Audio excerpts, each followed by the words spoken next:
And then yung 3, kung tutulo na lang. Let's see. Mahaba pa ang araw para at least alam na natin papasok na ba tayo sa trade, hindi pa ha. Kasi Trading crypto, especially with leverage, is extremely risky and you can lose your entire portfolio. This is not financial advice. This video is for educational and entertainment purposes only. Be aware of scammers impersonating us. If you can't find it on this YouTube channel, it's a scam. welcome guys, tara pag-usapan natin ang price action ni BTC ngayong araw. Bali Sunday ngayon, expected na konti ang volume, pero kahapon maganda ang ating market dahil hindi natin expect na nagkaroon tayo ng liquidity kahapon. And then paalala ko lang ha, this is not financial advice, this is only educational purposes only. Gusto ko lang kayo bigyan ng insight regarding ano nakikita ko sa market and sa kung paano natin i-analyze ang market, and gusto ko lang kayo bigyan ng mga info about forex, crypto, and stock market.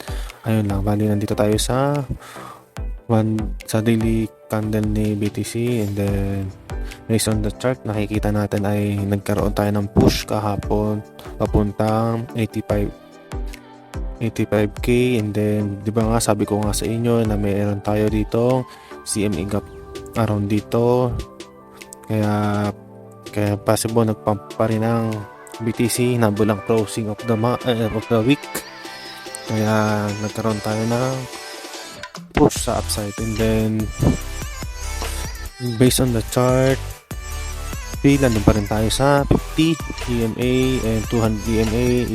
Nandito pa rin tayo sa crucial natin ganda, still waiting pa rin tayo sa possible na anong mangyari. And then hanggang ngayon lumalaban pa rin ang bulls and bears sa ito. Lagi ito crucial to sa daily natin. Every ang cross ang 50 and 200, talagang matagal dyan part na yan dahil crucial ito, dahil siyempre lumalaban ang dalawa. Hindi pa natin malaman kung anong possible mangyari, pero if ever bumasag tayo sa taas, good sign yun para i-retest natin itong immediate resistance natin dito. Pero let's see bukas kung ano possible mangyari doon sa kandila natin ha, kasi wala pa tayong nakikita ang magandang formation. Let's see. Sa weekly, still ganun pa rin naman tayo ang bias natin. Still waiting pa rin tayo na magkaroon tayo isa pang kandila. Feeling ko sa weekly possible i-touch na tong ating dito yung immediate resistance natin dito. Feeling ko bukas possible mag-pump tayo papuntang 88k, o basta this next week possible baka i-touch muna to. Then possible if ever di magkaroon tayong balitang di maganda, baka ma-reject at bumaba tayo pababa ha. Let's see. Then wala masyadong news, yung pa rin ang news natin about kay Trump and Powell, the battle of two power man. Kasi ano yun naman yung reason, diba? Sabi ko nga sa inyo, si Trump is active sa social media and si Powell ay active din sa social media. Kaya anong mga sabihin nila sa social media, nagre-react agad ang market kasi active sila, kaya nilang paggalawin ng market. Kung may sabihin si Trump na maganda sa market, magpapump. May sabihin na hindi maganda si Powell, nagdadump. Kung may sabihin si Powell na maganda, magpapump. Kung sabihin si Trump na hindi maganda, babagsak naman. Ganun lang, verse-verse na lang sila. Wala tayong magagawa. Active ang dalawa sa social media, and then expected nyo talagang magalaw ang market ngayon, lalo ang Nasdaq and S&P 500. Sila ang nagsasuffer sa nangyayari. Halos 13 trillion na ang nawawipe out sa market natin, sa stock market. And it's mean that di yung good sa mga company dahil siyempre bumababa ang kanilang profitability nila. And then ayun nga, based nga doon sa last na news natin, diba, gusto ni Trump i-fire na agad si Powell, tanggalin na sa pwesto. And then ngayon pinag-aaralan na niya kung paano niya tatanggalin si Powell, pero sabi ng mga ibang mga government official, hindi daw maganda yon dahil possible baka mag-suffer ang dollar. Pero still, ang gusto pa rin kasi mangyari ni Trump is i-push si Powell na baba ng rate cuts para mas dumami ang mag-engganyo na mangutang sa US dollar and makapag-print ng maraming pera ulit sila.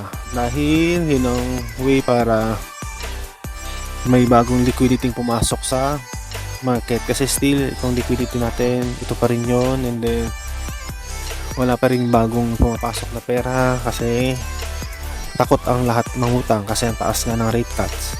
And then, yung naalala yung sa Japan, si Japan ang mostly gamit na currency, especially in the Asian market side, dahil sila ang mas may value about sa pera. And then yung sabi sila na hindi sila magbababa ng rate cuts, magtataas sila. Diba nakita nyo yun, yung market nag-collapse halos 1 week, bumabagsak ang market noong October o November. Dapat expected natin pump na yun, pero nangyari nagdadump dahil hindi nga maganda ang mga balita. And then after that, binawi din ng Japan yung mga sinabi nila. And then nakita tayo ng pump nun. Same lang din yun sa US dollar kasi gustong mangyari ni Trump ay mag-rate cuts. Kaso ang ayaw naman ni Powell kasi iniiwasan niya magkaroon ng inflation at recession. Pero sinabi niya diba last year na nasa ano na tayo, nag soft landing na, pero ayaw lang niya mangyari maging worse. Kaya pinipigilan niya magkaroon ng rate cuts. And then let's see kung ano possible pang pwedeng mangyari sa next week. And then sa lower time frame, wala naman ako masyadong makita, pero feeling ko ano to rising wedge to guys ha. Let's see kung rising wedge ito, possible parang rising wedge tong nakikita ko. Kaya expected nyo guys ha, na possible kung ma-reject tayo, tutulo tayo dito sa immediate short term ha. Kasi makikita ko dito ay rising wedge ito guys. Baka possible tumulo tayo pa ilalim. Let's see if ever kung di mag-play out agad. And then ang ganito ang nangyari.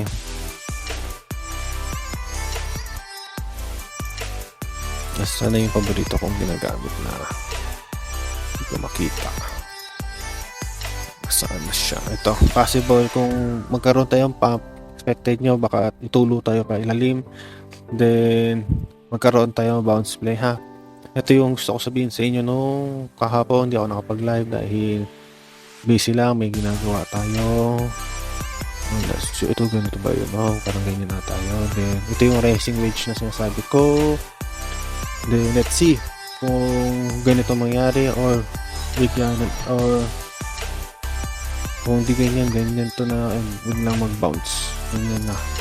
Let's see kung ma-reject tayo dito sa support na yan. Ang rising wedge is a bearish pattern yan guys ha, pero may falling wedge naman tayo pa ilalim na malaki, pero sa lower time frame baka kasi mag-trigger to.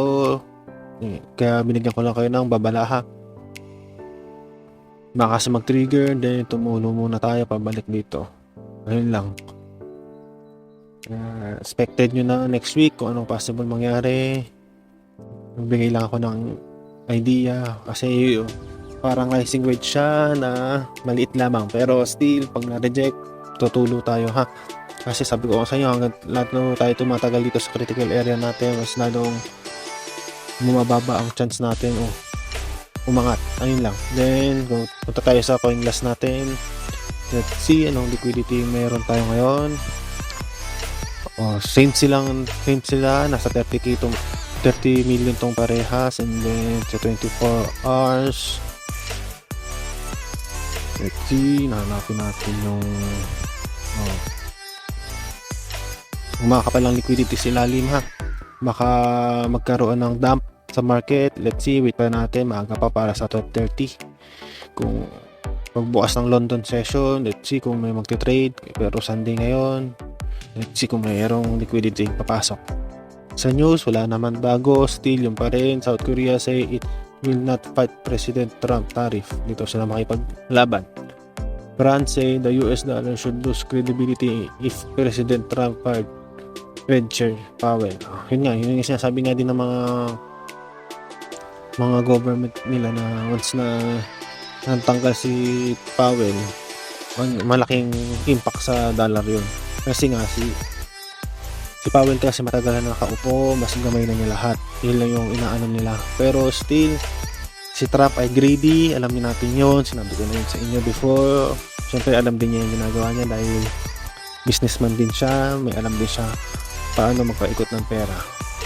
And then Japan looks to ease import rules for American cars. Maganda to para sa Japan, about sa dealing ng mga cars, kasi alam niyo naman Ford suspend shipment of F-150 truck and other cars to China. Mag-uumpisa na ang Amerika mag-stop na mga shipment papuntang China. Pero alam ko na ipag-coordinate naman sila about sa tariff. Ito ngayon ayun lang, wala naman masyado. Still, waiting pa rin tayo sa magiging decision ni Trump para kay Powell.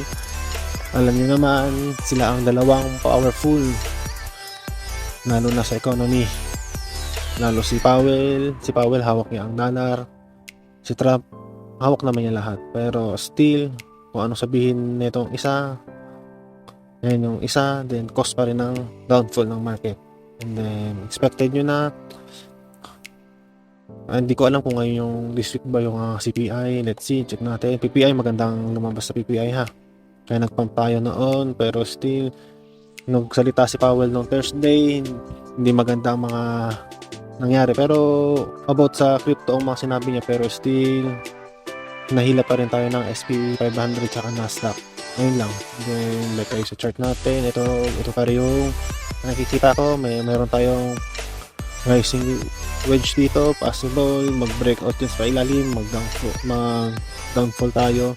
Let's see kung yun yung magiging sign para dun sa ating sinasabi ko sa inyo na sinot the climb, then bago mag-pump papuntang 91k para i-retest kasi wala tayong galaw masyado.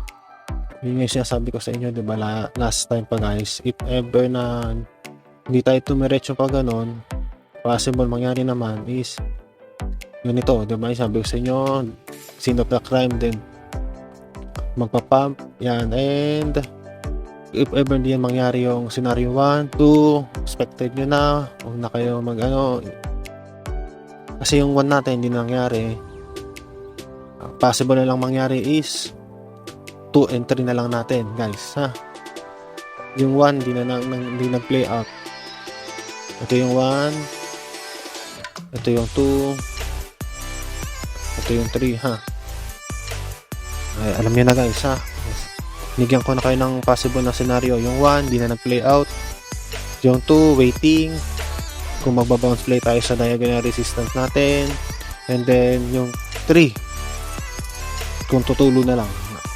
Let's see, mahaba pa ang araw para at least alam na natin papasok na ba tayo sa trade, hindi pa ha, kasi malay natin baka mag-trigger pa rin yung 1, dumiretso pa rin pataas, hindi natin masabi. Ayun lang. Yung paalala ko lang, yung position sizing nyo, i-check nyo lagi, wag mag-over leverage, check nyo margin para hindi ma-liquidate, and then yung wala pa mga OKX dyan, merch-C, yung link nasa description lang guys, and then ayun lang, follow nyo na rin yung Facebook page, saka yung YouTube, and then always remember, trend is your friend. Bye bye. Trading is never as easy. But who say you can't have fun? In every minute you lend, the more you will enjoy. As you grow up in this industry, you will find yourself and so round yourself with people who will help you to grow up as trader. It's hard in the first place, but I am sure you will be successful. As a trader, always remember trend is your friend.